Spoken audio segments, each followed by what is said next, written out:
जो नाम के बल से पाप करते हैं उनकी बड़ी दुर्दशा होती है, उन्हें पाखंडी कहते हैं, उन्हें दंभी कहते हैं।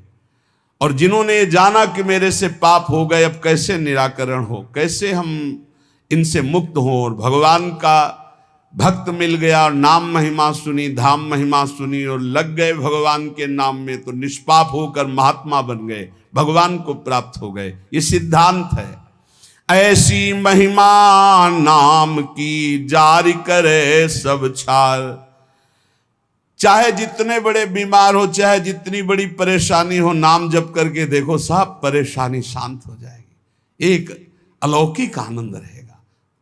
भारी से भारी दुख में, भारी से भारी रोग में एक अंदर एक अलौकिक स्थान है, जहां बैठ जाओ तो एकदम वातानुकूलित कक्ष, सम, न दुख न सुख, न लाभ न हानि, न हर्ष न सुख, न जन्म न मृत्यु। नाम जब से वो दरवाजा खुलता है, अंदर ही है। उसी में बड़े बड़े संत जन आराम करते, आनंद से पड़े रहते। सोवत पाव पसार, काहू के बल भजन को काहू के आचार, व्यास भरोसे कुंवर के, वहां सोवत पाव पसार। वो कमरा है अंदर एक आत्मस्वरूप, जिसमें शम है, शम, कोई भी क्षमता नहीं, वो नाम से खुलता है। जितना नाम जप करोगे उसी में मस्ती रहती है। हर समय निश्चिंत, निःशुक, निर्भय, एक अपार आनंद। नाम संकट में लो लाइए, दूरी करे सब व्याधि। जिसको भी कष्ट है, इसीलिए कह रहे हैं बात को समझो। ये जंतुर मंतुर, ये कलावा, ये सब तुम्हारे दुखों को दूर नहीं कर पाएंगे। सब प्राकृतिक हैं, विचार करके देखो, ये सब प्रकृति से बने हुए हैं। तुम परमात्मा के अंश हो, तुम्हें एक भ्रम हो गया है। परमात्मा अंश जब प्रकृति से सुख भोगने की इच्छा करता है तो अशांत हो जाता है। इस अशांति को ज्ञान के द्वारा नष्ट करना है, भजन के द्वारा नष्ट करना है। ये सब कुछ नहीं होने वाला, इनसे कुछ नहीं होने वाला।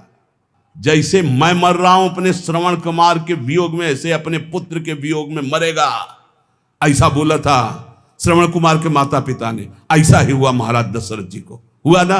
चल दिए जंतुर बांधने, तुम्हारे प्रारब्ध काट देंगे। इसी में सब फंसे हैं। एक लौंग ले आओ, खोट ले आओ, ये कर ले, और यहां राम नाम की औषधि करो, हृदय राखो याद, संकट में लो लाइए, दूरी करे सब व्याधि। हाँ, ये पक्की बात है। जा सुनाम भवभेष झरन घोर त्रिशूल, सोई कृपाल तो ही मोहि पर रहो सदा अनुकूल। ये बातें समझ में आती। गरुड़ जी महाराज के जंतुर बांध देते काकभूषुंड जी, जाओ तुम्हारा भ्रम ठीक हो जाए। नहीं, पूरी राम कथा सुनाई। ये है भ्रम दूर करने का, ये सब बवाल। अरे भाई, इतने बैच चल रहे हैं, इतने प्रोग्राम चल रहे हैं, हमें लगता है अस्पतालों में ताला लगवाना पड़ेगा, सब वहीं ठीक हो जाए। भैया काहे को औषधि, डॉक्टर पढ़ पढ़ के परेशान, पैसा लगा के इतनी डिग्रियां प्राप्त कर रहे हैं। ऐसे ही है, व्यर्थ में मत भ्रमित हो। व्यर्थ में फिर प्रार्थना कह रहा हूं, एकमात्र भगवान की शरण ही है, एकमात्र भगवान नाम है, उसी से सब ठीक होगा। आप जपो, आपको दवाई खानी पड़ेगी। राम राम, कृष्ण कृष्ण, हरि हरि, राधा राधा, आनंद आ जाएगा। हम ये नहीं कहते तुम्हारे शरीर में रोग नहीं आएगा, हम ये नहीं कहते तुम मुकदमा जीत जाओगे, हम ये नहीं कहते तुम्हारे फैक्ट्री वाले मालिक बन जाओगे, लेकिन तुम शांति प्राप्त कर लोगे, तुम तृप्त हो जाओगे, तुम एक शीतल हृदय वाले हो जाओगे, तुम एक अविनाशी के बच्चा हो ऐसा अनुभव हो जाएगा, एक अपार आनंद प्राप्त हो जाएगा। भले आपका व्यवस्था कमजोर हो, लेकिन आपकी स्थिति बहुत जोर की हो। और आज व्यवस्था बहुत जोर की है और स्थिति 2 पैसे की नहीं है। जहां देखो वहीं घुटने टेका पड़ा है, चाहे काम हो, चाहे क्रोध हो, चाहे लोभ हो, चाहे मोह हो, चाहे मद हो, सब रौंदे फेंक के दे रहे। क्यों? क्योंकि भगवान का भरोसा नहीं। बोले काला जादू होता है, हाँ, कपड़ा मत दे देना, नहीं तो बोले वो काला जादू कर देगा। तो तुम लाल करो, काला करो, हमें ऐसा काले जादू ने फंसा लिया कि आज तक नहीं जो हट पाए। तुम्हारा काला जादू क्या करेगा? श्याम सुंदर से ज्यादा कोई काला जादू है? देखो उसका जादू, निमिष मात्र में अनंत ब्रह्मांड रच दिए, इतना बड़ा जादूगर है। और ये भी बात जान लो, सबसे बड़े अघोरी जानते हो कौन है? भगवान शिव। सब चेला हैं उनके जितने हैं। तो यह ना समझो कि पुराना भूल थोड़ी जाता है, नहीं, पुराना भूल थोड़ी जाता है। हाँ, वो सब है, वो है बहुत बड़ा सिम कार्ड है, जिसमें एक कोने में वो भी है, और उसमें ऐसा है महान काल को भी रोकने की ताकत, इसीलिए उनका एक नाम मृत्युंजय है। मृत्युंजय, मृत्युंजय नहीं महामृत्युंजय है। काल ही नहीं, उनका एक नाम महाकाल है। इसलिए भगवान के भरोसे, भगवान के आश्रित, भगवान नाम जापक, विश्वास कर लीजिए साहब, जब इतने बड़े स्वामी हमारे लिए विधान कर रहे हैं कि तुम ऐसे ऐसे जियो, तो हम उसके विपरीत क्यों जीना चाहें? जोई जोई प्यारो करे सोई मोई भावे। जीव हुते प्यारे अधिक लागे मोही राम, बिन हरि नाम नहीं मुझे और किसी से काम। कहे मलूक हम जब ही ते लीनी हरि की ओट, सोवत है सुख नींद भरी डारी भरम की पोट। गाठी सत को पीन में सदा फिरूं निसंक, नाम अमल माता रहे गिने इंद्र को रंक। बोले जब से मैंने भगवान के नाम का भरोसा लिया, अपने प्राणों को भगवान को समर्पित कर दिया, अब जीने की भी आशा नहीं रही। मैं चैन से सो रहा हूं, मेरे भगवान हर समय जग कर हमारी रक्षा कर रहे हैं। ये बिल्कुल डरो मत, और बिल्कुल आशा मत करो कि कोई कुछ कर देगा। बिल्कुल मत डरो, हम खूब खुली बात कह रहे हैं, खूब बस नाम आपके हृदय में चल रहा हो। एक भक्तमाल में चरित्र है कि एक बड़ा तंत्र सिद्ध किए, तो शालिग्राम को ऐसे नचाते थे चुटकी से, ऐसे शालिग्राम भगवान नाचते, तो लोग कहते प्रेम से भगवान देखो नाच रहे हो, भेंट चढ़ाते। अरे भेंट के लिए न जाने क्या क्या नौटंकी नाटक करते हैं। अब एक परम वैष्णव थे, उनके शिष्य जब भिक्षादि के लिए गए तो देखा भीड़ लगी, तो वहां गए तो देखा वो शालिग्राम को नचा रहे थे, ऐसे करते तो शालिग्राम ऐसे नाचते ऐसे। तो गए और कहा गुरुजी एक तो बहुत बड़े भक्त देखे जो शालिग्राम नचा रहे हैं, लोग भीड़ चढ़ा रहे थे और वो लोगों की कामनाएं पूर्ण करते हैं। का ऐसा भक्त तो नहीं हो सकता, भक्त का ऐसा तो भाव बन ही नहीं सकता, वो अपने भगवान का प्रदर्शन करके नचवा के पैसा, ऐसा तो ठीक नहीं है। पर चलो भाई, जैसे भी भगवान जिसको, उन्होंने कहा नहीं गुरुजी फिर आपको चलना होगा, अगर आप चलोगे तो लोगों की जो बुद्धि उसके प्रति आकर्षित हो रही, वो बेचारे सब मारे जाएंगे, उनकी पावन श्रद्धा व्यर्थ में ढोंग में क्यों फंसे, आप चलें। बोले हम चलेंगे तो उनका कोई भी नाटक नहीं चलेगा। बोले आपको चलना पड़ेगा गुरुदेव, सबकी रक्षा के लिए चलना पड़ेगा। अब वो गए तो वो प्रसिद्ध संत थे, बहुत लोग उनके साथ और चल दिए। जब वो गए तो उनका भाई हमारे गुरुजी आए, दिखाओ भाई शालिग्राम भगवान कैसे नाचते हैं। वो बाहर निकाल के लाए सजा के, वैसे कुछ नहीं। और वो कोई मंत्र तंत्र थोड़ी कर रहे हो, तो नाम जप कर रहे हैं भगवान का, कुछ नहीं। तुरंत उसने दृष्टि मिलाई, उसने कहा हमारी बेइज्जती का मतलब तुम समझते हो?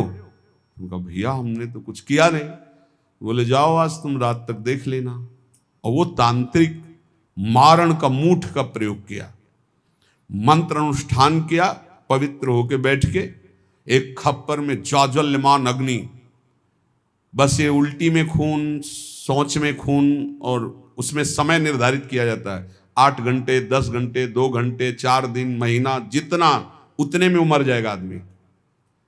ऐसा मंत्रों में पावर, उसने मूठ का प्रयोग किया। अब वो जहां भजन कर रहे थे और किसी को दिखाई नहीं देगी, उसी को दिखाई देगी जिसको मारने जा रहे हैं। उन्होंने देखा, उनका अच्छा इसने तो मारण का प्रयोग किया, नाम उच्चारण किया और कहा वापस यहां आपकी बस नहीं कि आप डेहरी लांग सको। और आप जानते हो सर्वज्ञ भगवान सब में विराजमान है, मेरा कोई अपराध नहीं है। तुरंत मूठ वापस हुई। अब उसके वही सब शुरू हो गया, खून की उल्टी, खून की सौंच, ऐसे हाहाकार मच गया। लोगों ने आगे बताया कि मर रहा है, तड़प रहा है, दौड़ के चलो। गए और कहा देखो तुमने मूठ का प्रयोग किया, ये लोग जान नहीं रहे। वो स्वयं आकर तुम्हारे ऊपर दंड दिया, जानते हो क्यों? क्योंकि हम भगवान का नाम जप करते हैं। अगर आप नाम जप करना शुरू करने का वादा करो तो मैं बचा सकता हूं, अन्यथा आपकी मूठ आपको ही मार देगी। हाथ उठा के कहा मैं शरण में हूं, मेरी रक्षा कर लो। कुछ उनको मंत्र थोड़ी पढ़ना पड़ा, अपने आप सब शांत हो गए। भगवान की भक्ति की महिमा हो। एक तांत्रिक थे जो सन्यासियों को बहुत परेशान करते थे, बहुत तरह से उपहास करते थे, मंत्र का प्रयोग कर देते, अचला छूट गया, लंगोटी छूट गई, कमंडल गिर गया, दंड गिर गया, ऐसे कई तरह के, और उपहास करता है बड़े त्यागी हो सन्यासी। पूज्यपाद श्री धर्म सम्राट करपात्री जी के से सन्यासियों ने कहा बहुत बेइज्जती करता है सन्यासियों की। कहाँ है? तो उन्होंने बताया अमुक जगह। गए, नारायण नारायण नारायण, उसने अपने मंत्र का प्रयोग किया, कुछ नहीं। हाँ और भाई जितना पावर हो कर लो। उनका आप धर्म सम्राट करपात्री जी हो क्या? बोले आपको इस परिचय से क्या मतलब, आप अपना तंत्र का प्रयोग कीजिए और जब आपका हो जाए तब मुझे बताना, बस एक बार नारायण बोलूंगा। साष्टांग दंडवत हुआ, महाराज क्षमा को। बोले आज के बाद किसी संत और सन्यासी, क्यों और सबके अंदर क्यों नहीं ऐसा हो? क्योंकि भजन नहीं। भजन में अमोघ सामर्थ्य है, नाम में अमोघ सामर्थ्य है। कोई भी तंत्र मंत्र जादू टोना कोई भी नहीं आ सकता। आप अकेले नहीं हैं, आपके आसपास शक्तियों की सुरक्षा है। आप क्या समझते हो? आप श्री जी के गोरे चरणारविंद की शरण में हो तो श्री जी के चरणों में सुदर्शन चक्र, श्री जी के चरणों में कौमुदी की गदा, श्री जी के चरणों में सब जो चरण चिन्ह है वो किसके लिए हैं? हमारे लिए ही तो हैं। हम भक्तों की रक्षा के लिए हुए हैं। श्री राधिका चरणारविंद की उपासना करने वाले उपासक की सुरक्षा चरण चिन्ह करते हैं। आप ऐसा ना समझना कि भूरी गोरी किशोरी नील कमल लिए हैं, कुछ तो है नहीं इनके पास, एक डंडा भी नहीं तो रक्षा क्या करेंगी। इनके चरण 19 चरण चिन्ह है, वो सदैव अपने जनों की सुरक्षा में रहते हैं। और उनके प्रियतम जितने शक्तिशाली सब उन्हीं से शक्तिशाली है। इसलिए निर्भय, निश्चिंत, निशोक। हाँ अगर कोई प्रारब्ध भोग है तो वो अपने को भोगना है, मुस्कुराते हुए भोगना। ये नहीं मानना कि किसी ने कुछ कर दिया है, किसी की ताकत नहीं कुछ कर सके। भगवान नाम जापक का शरीर में जो दंड आता है, प्रारब्ध आता है, वो भोगना पड़ता है। यहाँ बरगदिया बाबा थे सेनपुर के बगल में, दूधी कगार के बीच में। वो गंगा जी में सदैव खड़े होकर भजन करते थे, तो कछुआ ने काटा। धीरे धीरे वहां सड़न पैदा हुई, कीड़ा पड़ गए, पूरे पैर में कीड़ा पड़ गया। डॉक्टरों के पास जाने की रुचि प्राय एकांतिक महात्माओं की नहीं होती। तब तक जब तक भगवत आदेश नहीं होता तब तक उसे सहते रहते हैं। बड़े बड़े कीड़ा उनके पैर में देखे गए। भीषण कष्ट होता होगा, लेकिन वो कभी पीड़ित नहीं देखे गए। अब ये प्रारब्ध भोग था उनका, और वो पहले से कह रहे थे कि सब लोग आते हो, जिस दिन प्रारब्ध उदय होगा उस दिन कोई नजदीक नहीं दिखाओगे। तो इतना सड़न और इतना कि सब बाहरी केवल सुख सुविधा, सबको ये भ्रम हो गया कि इतने बड़े भजनानंदी कहे जाते थे, जब इन्हीं के पैर में कीड़ा पड़े, सड़ रहे, तो इनका भजन क्या। वो सिद्ध पुरुष थे, वो केवल अपने प्रारब्ध शरीर का क्षय कर रहे थे। तो ये कोई ऐसा ना सोचे कि किसी के ऊपर कोई अपना प्रभाव दिखा दे। ये उन्हीं के ऊपर दिखा सकता है जो भजनहीन है, भजन नहीं हो रहा। अगर भजन करोगे तो किसी की भी ताकत नहीं है कि आपको दुख पहुंचा सके। करे भक्ति भगवंत की और करे कबहु नहीं चूक, तो हरि रस में साचो रहे ये साची भक्ति मलूक। यदि सच्चे भाव से चलोगे, भगवान की भक्ति करोगे, नाम जप करोगे, तो हर समय भगवान की सुरक्षा बनी रहेगी आपके ऊपर, भागवतिक सुरक्षा बनी रहेगी। ये अनुभव होता है हर समय भगवान की सुरक्षा का। भक्त को अनुभव होता है भगवान मेरे पास है। जे तेरे घट प्रेम है तो कहीं कहीं न सुनाओ, अंतर्जामी जानिए अंतर्गत को भाव। सुमिरन ऐसा कीजिए दूजा लखे न कोय, ओठ न फरकत देखिए, प्रेम राखिए गोय। ऐसा भगवान का भजन करो कि ओठ भी फड़कने न पावे, अंदर ही अंदर नाम चले, कोई जान न पावे तुम कितना नाम जप करते हो। अंतर्यामी भगवान का यदि चिंतन कर रहे हो तो किसी को बताने की, दिखाने की, जताने की जरूरत नहीं। और जब आप ऐसे भजन करोगे तो जहां जहां बच्चा फिरे तहां तहां फिरे जुगाए, कहे मलूक जहां संत जन तहां रमैया जाए। जैसे बछड़ा जहां जहां जाता है गाय रंभाती जाती, ऐसे जहां भक्त चरण रखता वहीं भगवान होते हैं आसपास, चिंता करने की जरूरत नहीं है। माला जपो न कर जपो, जिभ्या जपो न राम, ये उनका विश्राम पद है, उनका स्वयं का विश्राम स्थान है ये दोहा उनका। माला जपो न कर जपो, जिभ्या जपो न राम, सुमिरन मेरा हरि करे मैं पाया विश्राम। ये स्थिति है, ये स्थिति, ये स्थिति है। ना हाथ से माला जपता हूं ना जबान से नाम जप करता हूं।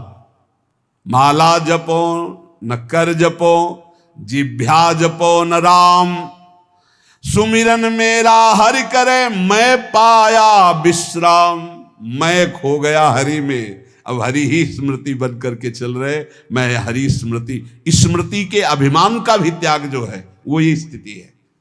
ये तुम न शुरू कर देना हा कि न माला जपू न कर जपू न जिभ्या जपू, अब मेरा हरि सुमिरन कर रहा है, ऐसा स्थिति की बात है। प्रायः ये बातें ज्यादा पकड़ी जाती सिद्धावस्था वाली, कि जैसे उसमें लिखा ना सुधा निधि में, लिखंति भुजमूल तो न खलु शंख चक्राधिकम विचित्र हरि मंदिरम। तो एक साधक मिले, अन्य कहीं से मिले, तो श्री हरिवंश ने कहा आज तिलक रचना नहीं, उसकी जरूरत नहीं।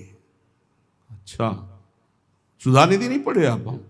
उनका जी वो लिखंति भुजमूल तो न खलु शंख चक्राधिकम। उनका हरिवंश महाप्रभु से बढ़कर, महाप्रभु तिलक लगाते हैं, राधा वल्लभ जी तिलक लगाते हैं, गुरु जी तिलक लगाते हैं।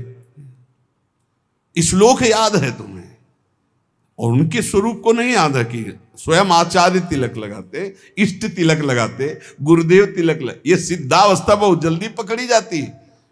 क्या सुना बोले, माला जपो न कर जपो, जिभ्या जपो न राम, लेकिन हर समय जपता रहूं विषयों को अभिराम।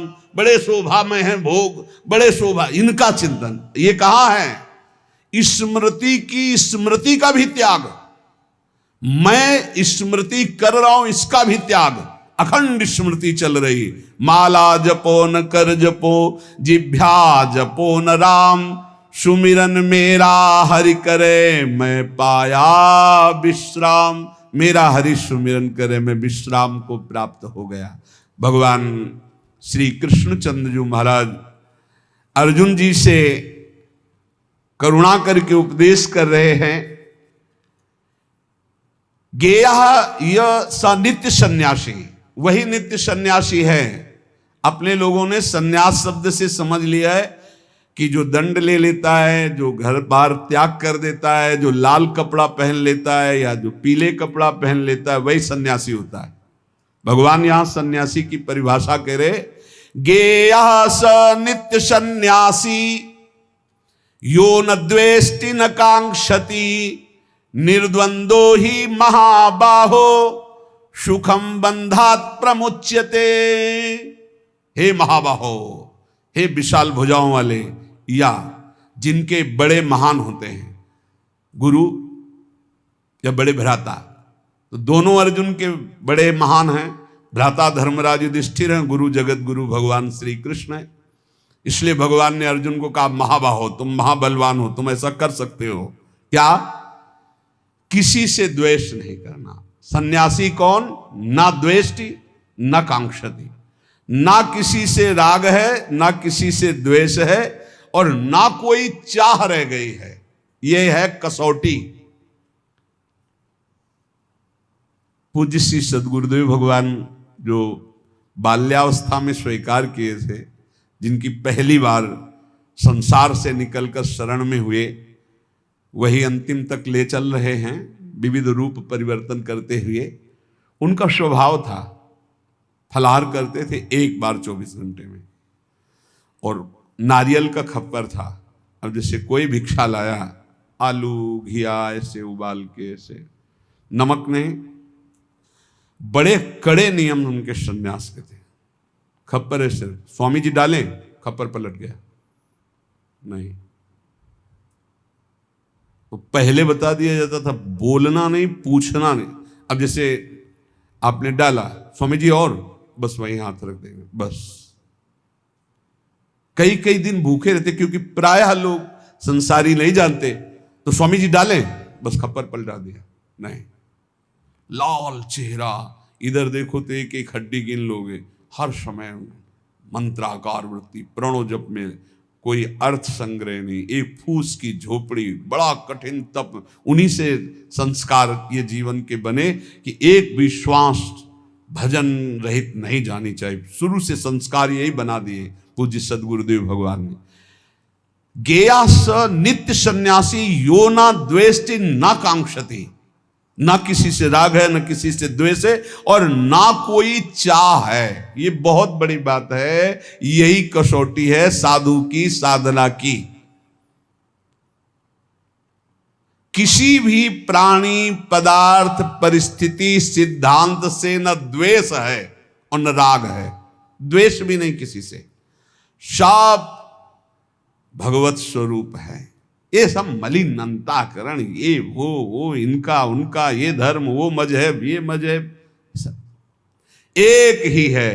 हम सब परमात्मा के अंश, सब पूरा विश्व, हम सब परमात्मा स्वरूप ही हैं। अपने स्वरूप को भूलकर राग द्वेष में फंस गए, यही दुर्गति का कारण है। कोई अलग नहीं, कोई अलग नहीं, पूरे विश्व में कोई अलग नहीं। आप किसी महापुरुष की वाणी पढ़ के देखो, चाहे किसी भी धर्म के किसी भी महापुरुष की वाणी पढ़ के देखना, और उसका सही अर्थ निकालने के लिए पावन बुद्धि होनी चाहिए। नहीं तो आप धर्म ग्रंथों का अर्थ गलत कर देंगे तो उनका आदेश गलत आपको समझ में आने लगेगा। धर्म ग्रंथ सर्वहित सर्व मंगलमय है।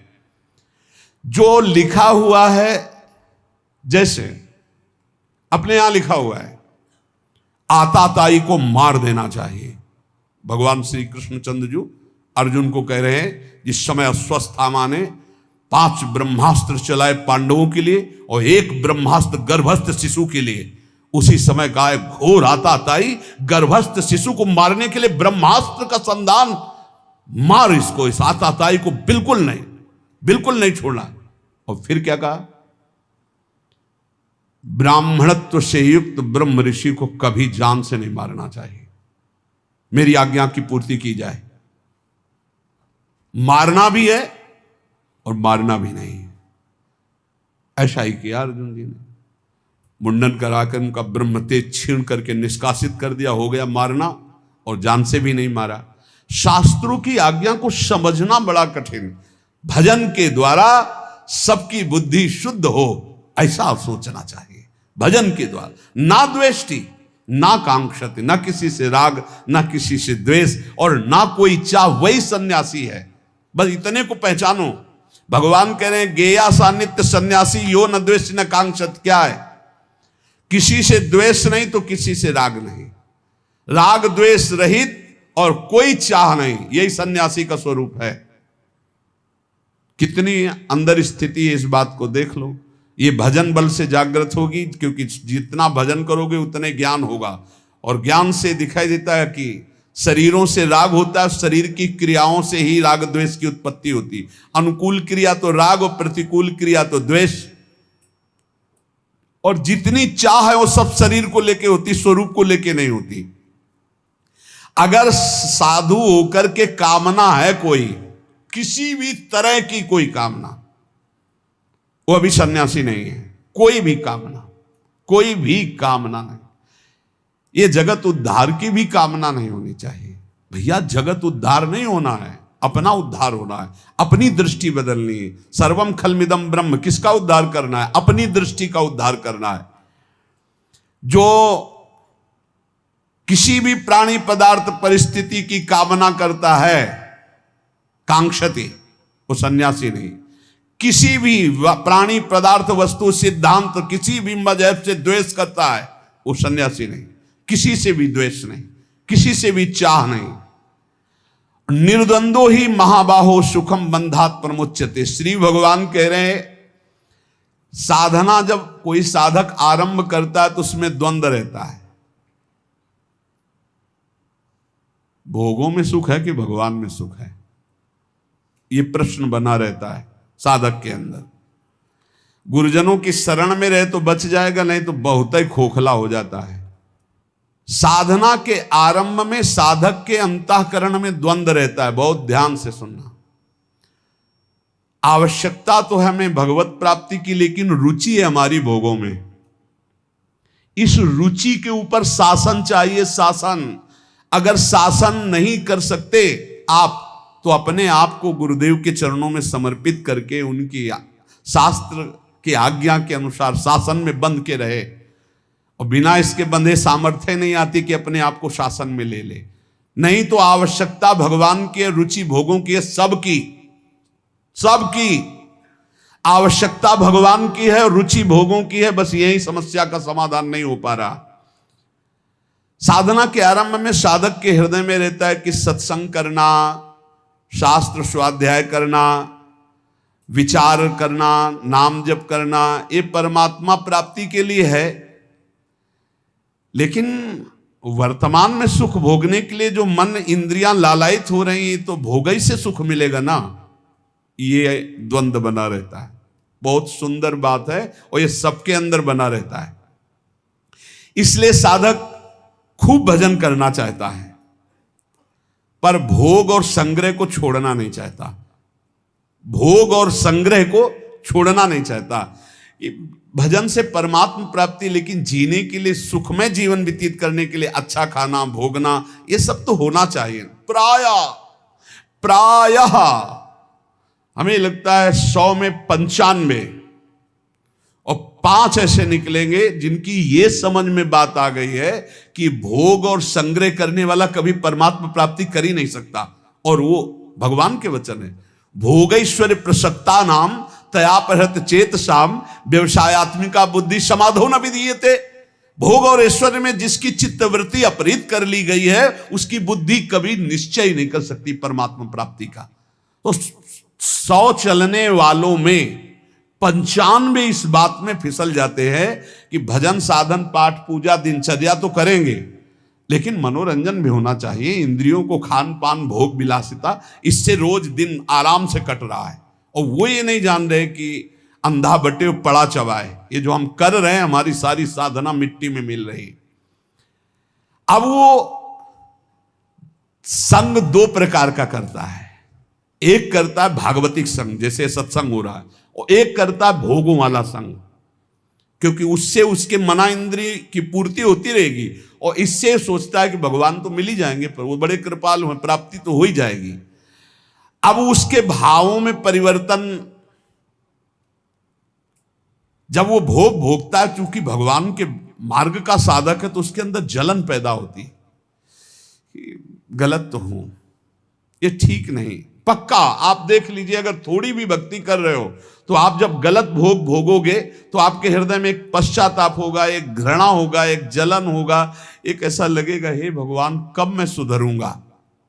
ऐसा होने पर भोग भोगते समय भी वो अशांत रहता है, क्योंकि सत्संग करता है, साधन करता है, तो भोगों में उसे शांति कैसे मिल सकती है।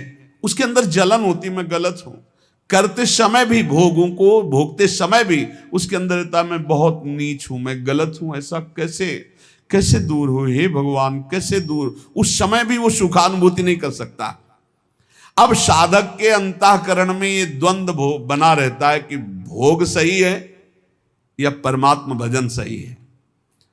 इस द्वंद्व पर टिका हुआ 50 वर्ष निकल जाते हैं साधना करते, 50 वर्ष निकल जाते हैं। और गुरु कृपा पात्र पहले ही सीढ़ी से काट के फेंक दिया उन्होंने। नहीं, भोग संग्रह ये सब नरक आदि की प्राप्ति के कारण निर्विकार भाव से भगवान के बहुत जल्दी लाभ प्राप्त। इसीलिए कहा है कि गुरु सेवा तज करहि जबान, यह है अधर्म यह है सभान, कान न रसिकन में रहा। उसके हृदय में जो गुरु कृपा पात्र होता है, उसके हृदय में रहता संसारिक और भोग संग्रह तो सब भोग रहे हैं, अगर इससे तसल्ली होती तो सबको शांति मिल जाती। नहीं, मैं ऐसा गलत मार्ग अपनाऊंगा नहीं। वो परमात्मा तत्व की तरफ एक निश्चय करके निर्द्वंद होके चल देता है।